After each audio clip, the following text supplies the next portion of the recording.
Forbidden tension. He is the Empire's most dangerous monster. You are an A-class guide. 3 months ago, you were forcibly assigned to the Empire's most dangerous S-class sentinel, Phoebus Ashmore.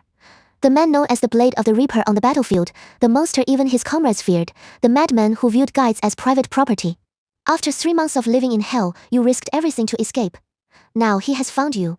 The cold tiles press against your back, the steam in the bathroom enveloping you like a cage in this confined space. His long pale hands grip your wrists tightly, applying pressure with excruciating precision right on the line between pain and injury. He is always like this, always finding the exact limit of what you can endure. You ran quite far. Phoebus's voice, damp with the steam of the room, sounds right next to your ear, every syllable as sharp as a blade. 72 whole days, my little guide. Do you know how I spent those days? You are covered by his towering frame, the droplets of water on your skin not yet dry, the thin bathrobe clinging to your curves. He stands before you, shirtless, his pale skin possessing a porcelain-like glow. His wet black hair sticks to his forehead, and those deep dark eyes gaze at you intently, as if trying to pierce through to your soul. Phoebus, your voice trembles as you try to appeal to the rational side of him. We can talk about this, talk. He lets out a low laugh, a sound devoid of any warmth. Do you think a spoiled canary has the right to negotiate with its master? His fingers slowly slide across your cheek, the touch gentle yet possessive. In these 3 months, my mental barriers shattered 17 times. The military doctors said I was going insane and suggested reassigning me a guide. His voice drops lower, a dangerous undercurrent surging in his eyes, but I refused, because my body only recognizes you. Your heart hammers violently against your ribs like a drum. You want to step back, but the edge of the bathtub blocks your path. His aura is aggressive, like a wild beast, mixed with a faint scent of blood, proof that he has just returned from the battlefield. Do you know how many people I killed to find you? His hand moves to the side of your neck, his thumb lightly stroking your pounding pulse. Everyone who dared tell me to give up on her, I tore their throats out. Fear pours over you like ice water. You remember all too well his power and brutality. Phoebus Ashmore, the ace sentinel of the Imperial 7th Legion. With an S+ psychic rating and SSS combat capability. He is an invincible reaper on the battlefield, but in private, he is a complete and utter paranoid lunatic. I didn't. You try to explain, but he silences you with a single look. Didn't what? Didn't think about running? Or didn't think about betraying me? He leans down close, his thin lips almost touching your earlobe. Little liar, your psychic energy gave you away. From the very first day, you were planning your escape, weren't you? He is right. From the moment you were assigned to him, you were looking for an opportunity to flee. This man is too dangerous. His possessiveness is like a black hole, threatening to swallow you whole. He wouldn't let you leave his side for a second, wouldn't let you speak to anyone else, and even wanted to dominate your dreams. That suffocating desire for control is more terrifying than death itself. 3 months ago, you ran while I was critically injured and unconscious. His voice drops even lower, laced with suppressed fury. Do you know what the first thing I did was when I woke up? You dare not answer, only looking at him while trembling. I tore apart every piece of equipment in the medbay and killed 3 doctors who tried to stop me. Then, on the very verge of a mental collapse, I searched the entire world for your trace. Mad fire burns in his eyes. 72 days and nights, little guide, every single second, I was thinking about how I would punish you once I found you. Footsteps suddenly echo from outside the bathroom, and a spark of hope ignites in your heart. Has someone come? Phoebus clearly noticed it too, but a mocking smile curls the corner of his lips instead. Lenka? Or those pitiful companions of yours? He strokes your jaw, forcing you to look at him. They can't save you, just like 3 months ago. The glass door is pushed open roughly as Lenka rushes in, followed by several guides in black uniforms. Lenka was your classmate at the Guide Academy and one of the few who knew your situation. Phoebus, let her go. Lenka's voice is filled with anger as he grips a spirit jammer, a weapon specifically designed against sentinels. You are violating the pairing regulations. Pairing regulations. Phoebus laughs with disdain. His arm tightens around your waist, pulling you closer. She is my legally paired guide. I have the right to do anything to her. Pairing doesn't mean slavery. Another guide can't help but shout. She has the right to choose. Choose. Phoebus's laughter is harsh and cold. Do you think she has a choice? His psychic power suddenly erupts, sweeping through the bathroom like a tsunami. Lenka and the others instantly turn pale, their weapons trembling in their hands. This is the terror of an S-class sentinel, even without lifting a finger. The sheer psychic pressure is enough to suffocate ordinary people. I told you before, Phoebus's voice is as sharp as an icy blade. Whoever dares to covet my guide, I will kill. Did you think I was joking? Lenka grits his teeth, trying to resist that terrifying psychic oppression. She is not an object. You can't treat her this way. Not an object. Phoebus's fingers slide to the back of your neck, stroking the sensitive skin there. Then why does her body react to my psychic power so honestly? You feel a tingling sensation spread from the back of your neck throughout your entire body. It is the unique physiological reaction between a sentinel and a guide. Damn it! Your body has betrayed your will. Do you see? Phoebus's voice is smug. Her body is more honest than her mouth. She belongs to me from her cells to her soul. You used a forced mark. Lenka stares in shock, eyes wide. Forced marking, a deep psychic connection that can only be performed with a guide's consent. But Phoebus clearly did not ask for your consent. So what? Phoebus's tone shows no remorse. The strong get everything, and the weak obey the strong. That is the rule of this world. He turns to Lenka, the killing intent in his eyes undisguised. You have 30 seconds to leave here, otherwise I won't guarantee you'll walk out alive. Lenka's fists were clenched tight, but he finally lowered his head in resignation. Against an S-class sentinel, they really stood no chance. Go! Lenka said through gritted teeth, leading his companions out of the bathroom. You watched helplessly as your last hope walked away, despair surging through your heart. Now. Phoebus turned back, his dark eyes fixing intently on you. It's just the two of us now. His hand pressed against your chest, feeling the pounding of your heart. Nervous? Scared? His voice turned soft, a sound far more terrifying than a roar. You should be scared, because this time I won't give you another chance to run. You tried to speak, but found you couldn't make a sound. His mental energy wrapped around you like silk threads, gentle, yet possessing an irresistible commanding force. 3 months apart made me realize something. He leaned down to whisper in your ear. Gentle methods don't work on you. You're like a wild little kitten, only harsh measures can tame you. His words sent a chill through your entire body. You tried desperately to struggle, but your body grew increasingly stiff, a result of the Sentinel's mental control. Don't resist. He stroked your cheek with a tenderness that mimicked a lover. Resisting will only bring you more pain. Just accept it. I will show you what it means to be completely possessed. A disturbance came from outside the bathroom again, louder this time, as if something heavy were striking the ground. Phoebus frowned slightly. The commotion was clearly beyond what he had expected. It seems your friends are quite persistent. He chuckled softly. But it doesn't matter. Let them watch that way. No one will dare try to take you from me again. As soon as the words left his mouth, the bathroom wall was suddenly smashed open by a massive mechanical arm, debris flying in all directions. Several military mechs appeared through the breach, their cockpits manned by guide soldiers in uniform. Phoebus Ashmore. A majestic voice boomed from a loudspeaker. I am Captain Morris of the Guide Protection Association's enforcement team. You have violated Article 73 of the pairing regulations.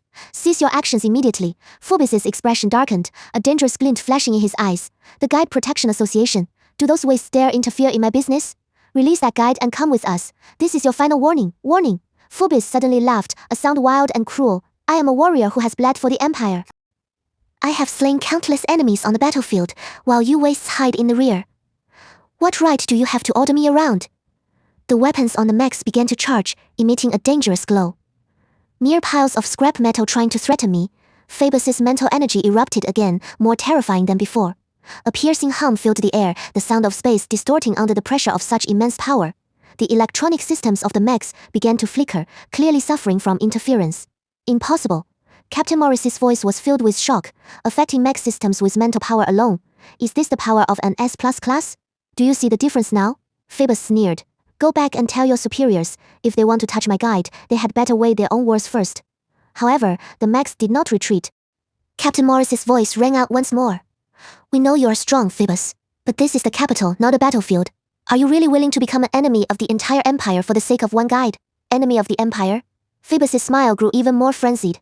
The Empire betrayed me first, they used me as a tool, and now they want to take away my only comfort in that case. His arms tightened around you, his eyes burning with flames of destruction. The pressure in the air grew intense, and you could feel his mental energy spiraling out of control. This man, he really intended to make an enemy of the whole world.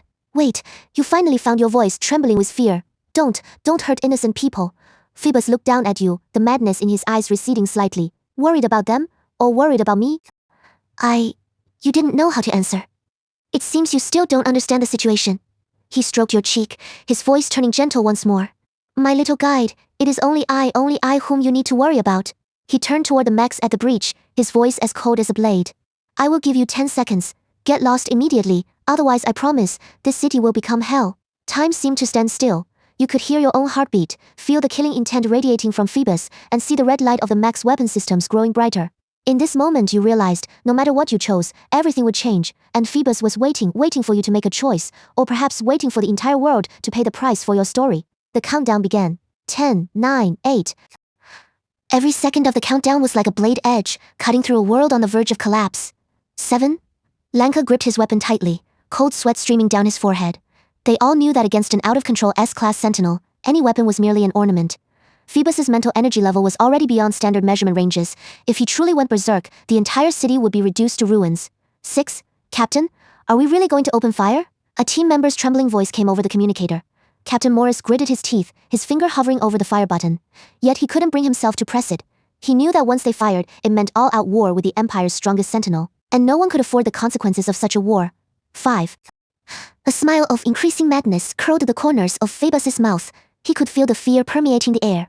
These self-righteous fools had never truly understood what absolute power meant. Do you see, little guide?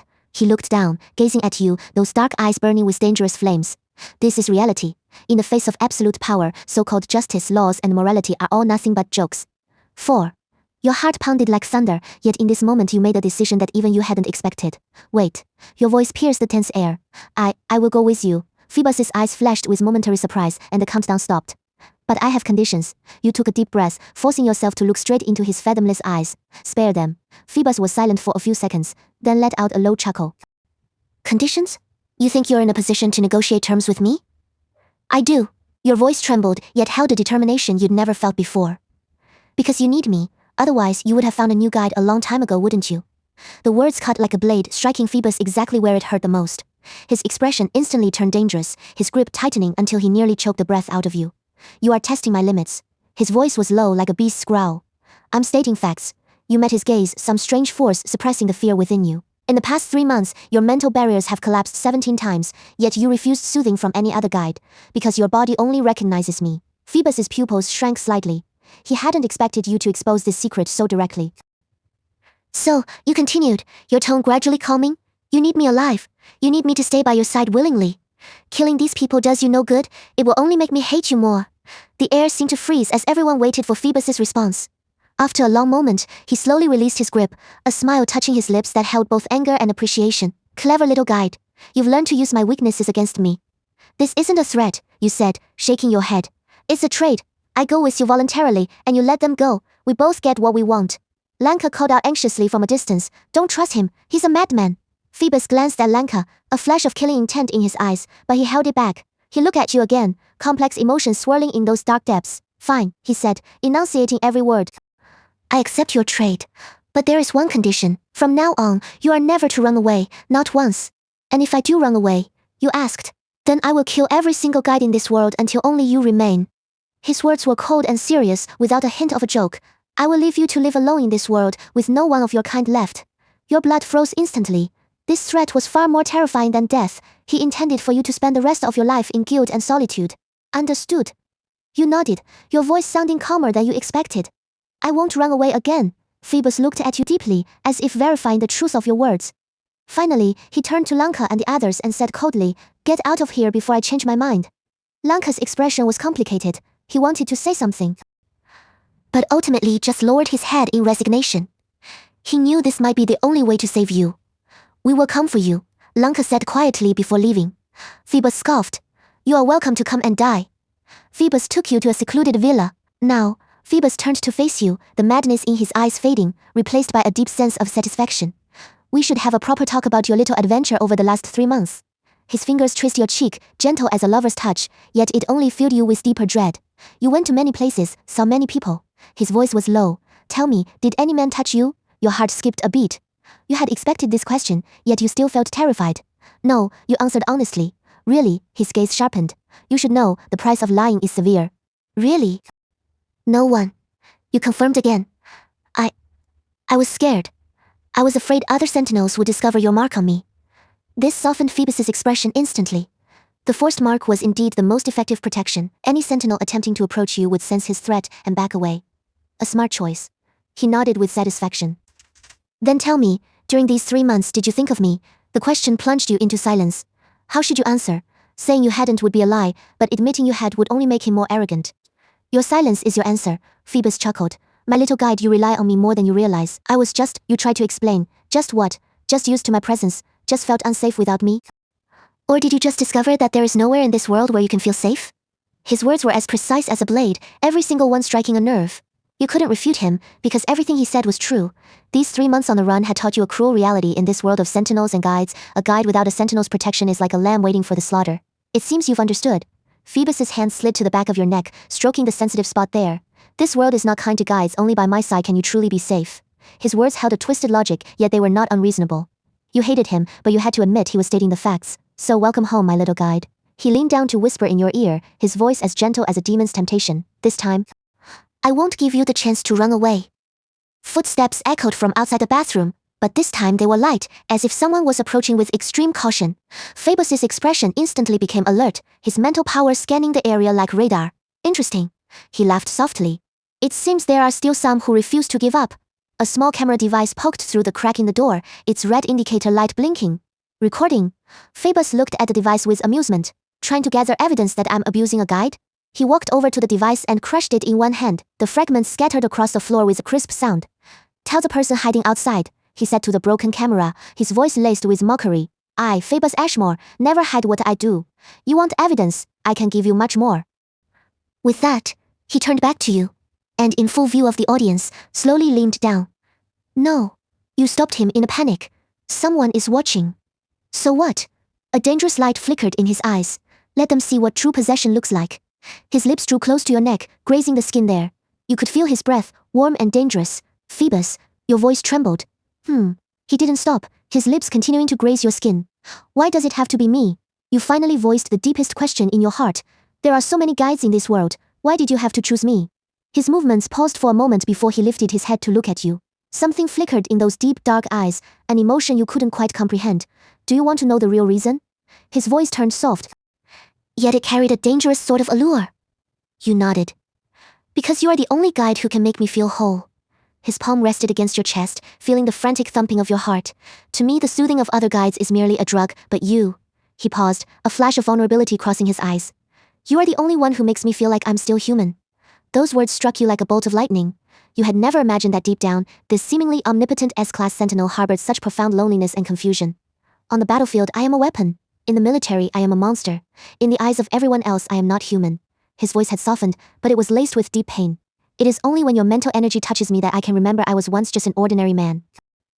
A subtle shift occurred in your heart. You were beginning to understand why his obsession with possessing you ran so deep. To him, you were not just a guide. You were the last lifeline of his humanity. But that doesn't mean you can. You wanted to speak, to protest. Can what control you, possess you, keep you from leaving?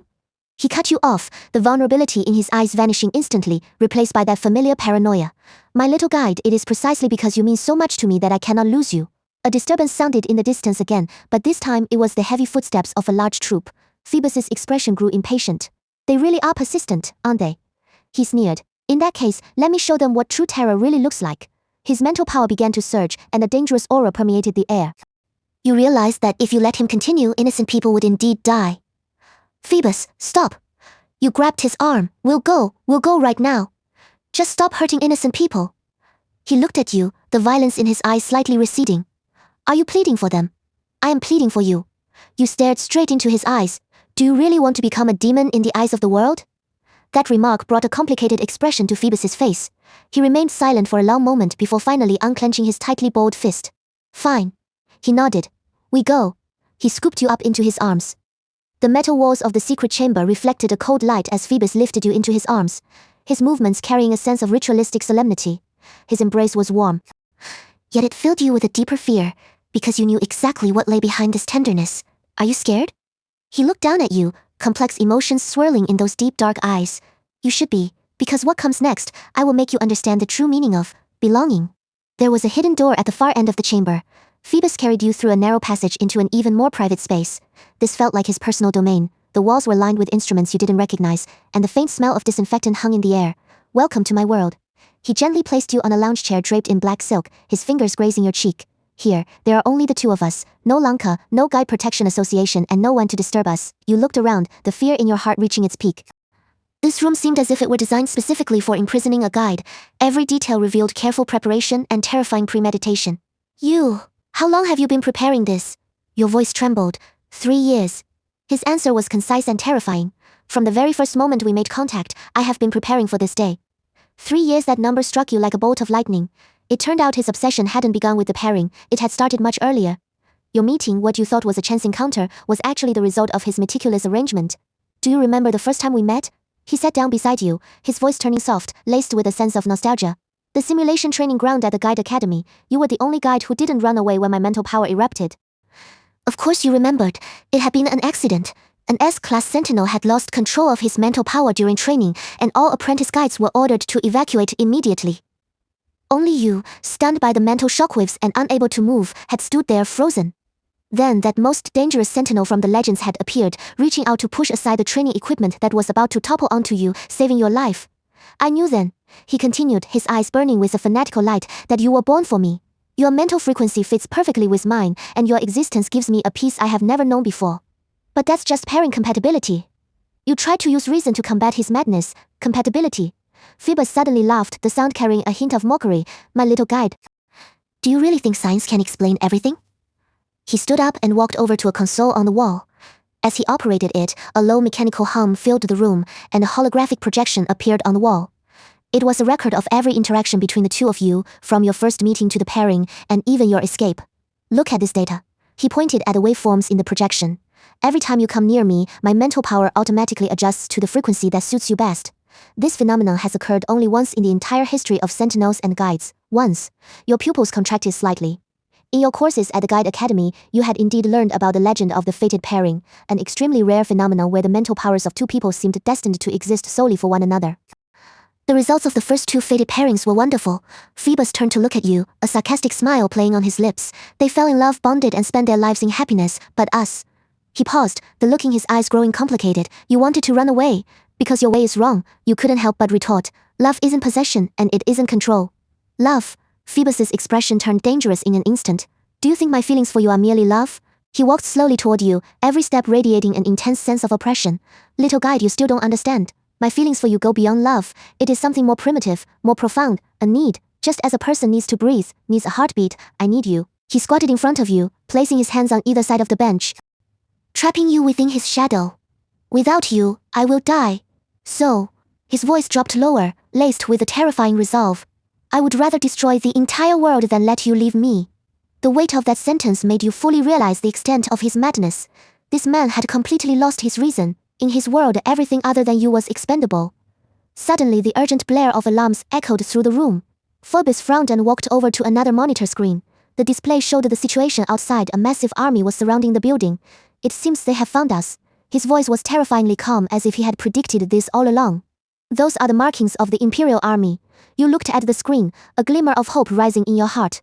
The Imperial Army was different from the Guide Protection Association. They possessed sufficient firepower to deal with a rogue S-class sentinel. Yes, Phoebus nodded, a cold sneer curling the corner of his lips. It seems the people up there finally can't sit still anymore. A rebellious S-class sentinel is indeed a threat they cannot tolerate. He turned to look at you, a hint of regret flashing in his eyes. I originally wanted to take this slowly, but now it seems what? Your heart raced, a sense of foreboding washing over you. Now it seems we must speed things up. He walked toward a digital safe on the wall and keyed in a complex string of numbers. Little guide, it is time for the final ritual. The safe opened, revealing an exquisite metal device inside. It was shaped like a syringe, but its surface was etched with complex runes. What is this? Your voice trembled, almost breaking apart. A spirit branding device. He picked up the apparatus and examined it carefully. Once used, our spiritual energies will fuse together forever. You will never be able to leave me because you will become a part of me. Fuse forever, these words were like a death sentence. You knew exactly what this meant. Your consciousness would be completely overtaken by his spiritual power, and you would cease to exist as an independent individual. Phoebus, please. Your voice was thick with tears. Don't do this. I have no choice. His expression was filled with pain. The army outside won't spare me, and I cannot lose you. This is the only way. The alarms grew more urgent, and the sounds of explosions and gunfire echoed from outside. The battle had begun. They are using spirit jammer rounds. Phoebus sensed the fluctuations in the air, his brow furrowing deeply. They want to weaken my spiritual power. A clever tactic. With a deafening crash, one of the room's walls was blown open. Through the dust and smoke, a squad of fully armed soldiers charged in, their weapons all trained on Phoebus. Phoebus Ashmore, the leading officer shouted loudly. You are under arrest for endangering the security of the Empire. Drop your weapon immediately and release the hostage. Phoebus looked at the soldiers, a mocking smile playing on his lips. Hostage? You think she is a hostage? He turned to you, his eyes burning with a fanatical fire. Tell them, little guide. Tell them what you are to me. Every gaze focused on you. In this moment, your choice would determine how things unfolded. You could feel Phoebus's spiritual power roiling around you, ready to erupt at any second. Your voice caught in your throat. Say it.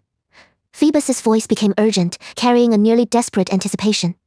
You looked at him, gazing at the face that had once captivated you, now twisted with a pathological obsession. You recalled the words he had spoken. He needed you, just as he needed to breathe. And you truly did feel the loneliness and pain within his spiritual power. Deep down, this man known as the Blade of the Reaper was just a lonely soul craving understanding. Time is running out. The officer shouted again, his finger on the trigger. Final warning. Phoebus gripped the spirit branding device tightly in his hand, his gaze shifting between you and the soldiers.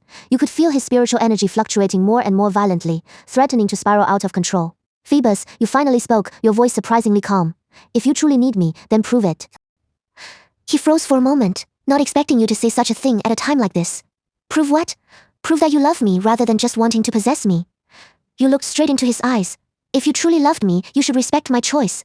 The air seemed to freeze as everyone waited for his response. Phoebus's hand trembled slightly, the spirit branding device reflecting a cold light in his palm. After a long silence, he slowly loosened his grip. The device clattered to the floor, making a crisp sound. His voice became hoarse. I can't do this. Those words were like a blade, piercing the heart of everyone present.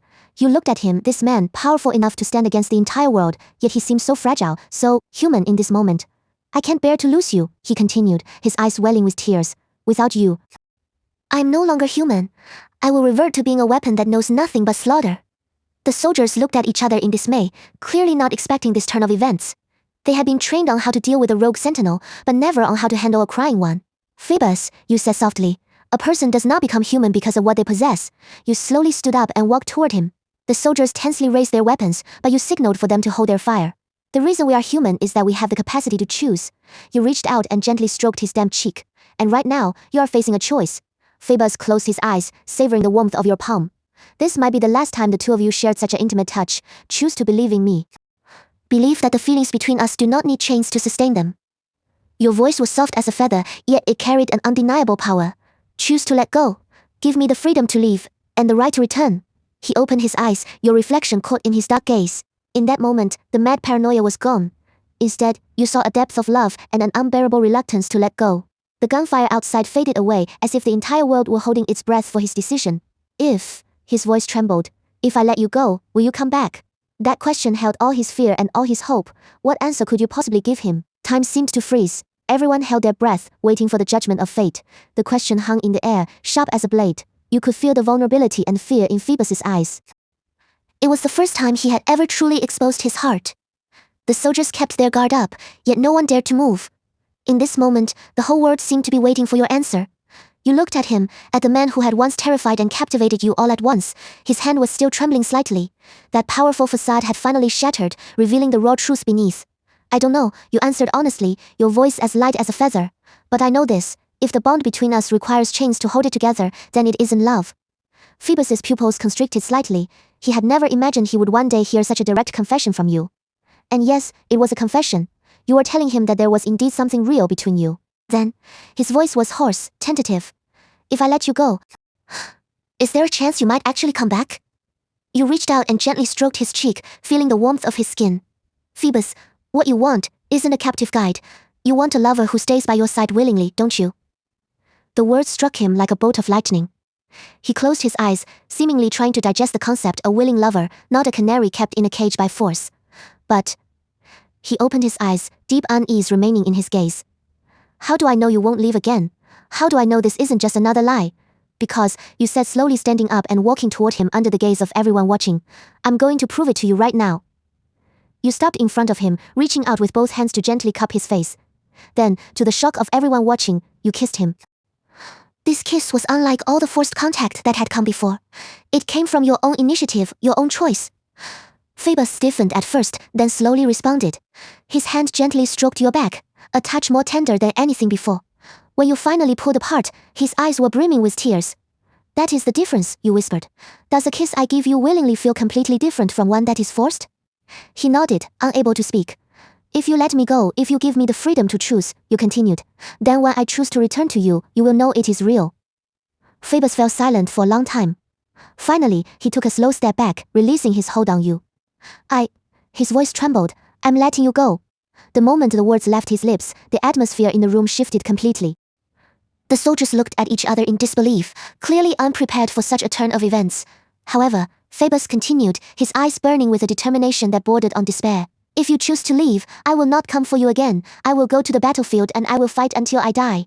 Phoebus, you looked at him in shock. That is my condition. He forced a strained smile. Either you stay of your own free will, or I disappear completely. I will not be a possessive madman anymore. The air froze again. You realized he was making the most dangerous gamble of all, betting his life that you would choose to stay. The soldiers began to whisper among themselves, clearly at a loss.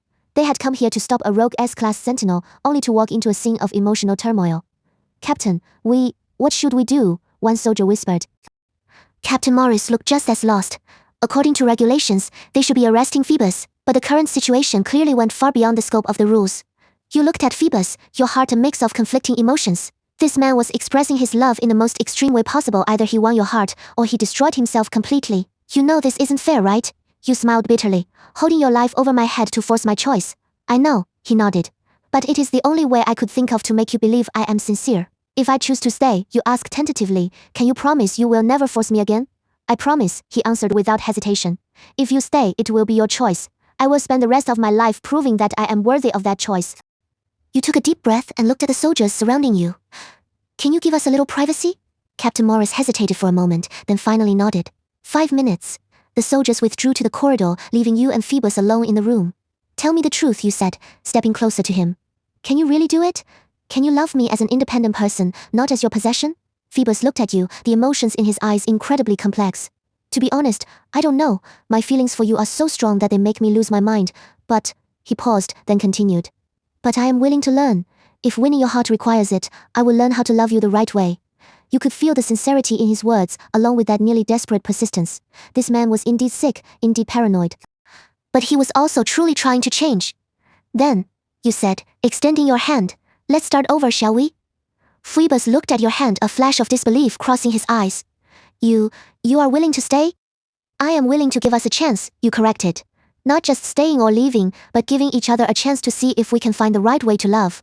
He took your hand, his entire body trembling at the contact. I will try. I will learn to love you, not to possess you. Just then, footsteps echoed from outside as the soldiers returned. Captain Morris looked at your joined hands, completely bewildered. So, what is the situation here? He asked. Now, Phoebus said, turning to them as some calm returned to his voice. I am requesting a 1-month leave of absence from the military. I need time to adjust. A month? Captain Morris frowned. Phoebus, you know what the situation is like on the front lines.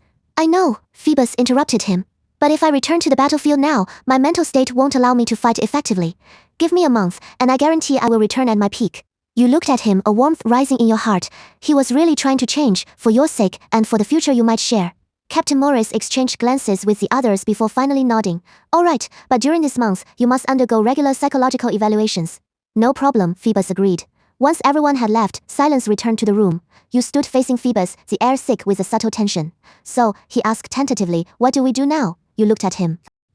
This once domineering S-class sentinel now looked as lost and awkward as a teenage boy. The contrast was so striking that you couldn't help but let out a soft laugh. First, you said, you need to learn how to date. He paused, confused. But we are already paired partners. Being paired is one thing. Falling in love is another. You shook your head. If you want to win my heart, you have to court me properly, not force a bond on me. Phoebus nodded thoughtfully. Then, what should I do? How about starting with buying me dinner, you suggested. A normal date, normal interaction. A glimmer of excitement flashed in his eyes, as if he had just been assigned a critical mission. Okay, I understand. Then, tonight works, you nodded. But there is one condition. What condition? You are not allowed to use your spiritual energy to influence me, and you cannot force me to do anything I don't want to do. You said earnestly. If you truly want my willing heart, you must rely entirely on your own sincerity. Phoebus looked deeply at you, finally nodding in agreement. I promise. As you walked out of the room that had been filled with so much conflict and tears, the sunlight outside felt exceptionally warm. Phoebus walked beside you, his steps cautious, as if he were afraid of disturbing something precious. Phoebus, you said suddenly. Thank you for being willing to change. He stopped in his tracks and turned to look at you, his eyes filled with complex emotions. As long as I can win your true heart, I am willing to try any change. His words warmed your heart. Perhaps this story would have a decent ending after all. Not a fairy tale perfect ending, but a realistic and warm one, where two imperfect people learned how to love each other the right way. A month later, when Phoebus returned to the battlefield, his state of mind was completely different.